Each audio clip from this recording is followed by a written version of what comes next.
তো আইএসএল কিন্তু এবারে খুব টাফ টুর্নামেন্ট হতে চলেছে, যতই ছোট হোক তবুও টাফ একটা টুর্নামেন্ট হতে চলেছে। তবুও আমি কিছু প্রেডিকশন করেছি যে কোন কোন টিম এবারে আইএসএল চ্যাম্পিয়ন হতে পারে।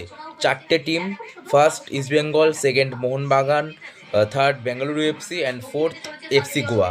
এই চারটে টিম আমার প্রেডিকশানে আসে যে তারা চ্যাম্পিয়ন হওয়ার দৌড় পর্যন্ত যেতে পারে, কারণ ইস্টবেঙ্গল গোটা বছরটা খুব ভালো ফুটবল খেলেছে। হ্যাঁ, হয়তো তাদের ট্রফি আসেনি, বাট প্রত্যেকটা ইয়েতেই টুর্নামেন্টেই সেমিফাইনাল বা ফাইনাল খেলেছে। Super cup, IFA shield final খেলেছে, আর ডুরান্ড কাপ সেমিফাইনাল খেলেছে। তো খুব ভালো পিক ফর্মে আছে।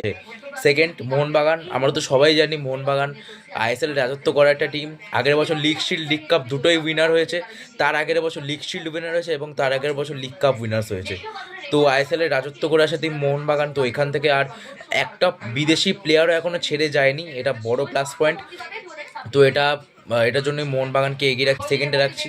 আর বেঙ্গালুরু এফসি তো বিশাল বড় প্লাস পয়েন্ট হচ্ছে, কোনো প্লেয়ারই ছেড়ে যায়নি, একটাও প্লেয়ারও ছেড়ে যায়নি বেঙ্গালুরু এফসি থেকে, না বিদেশি না ভারতীয়। বিদেশিরাও ভালো ফর্মে আছে, ভারতীয়রাও ভালো ফর্মে আছে।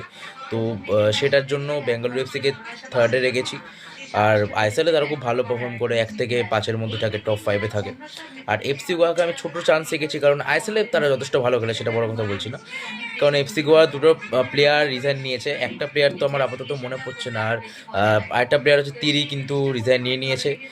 আমরা দেখতে পেয়েছি ইনস্টাগ্রামে, সেটা তিনি পোস্ট করে দিয়েছে।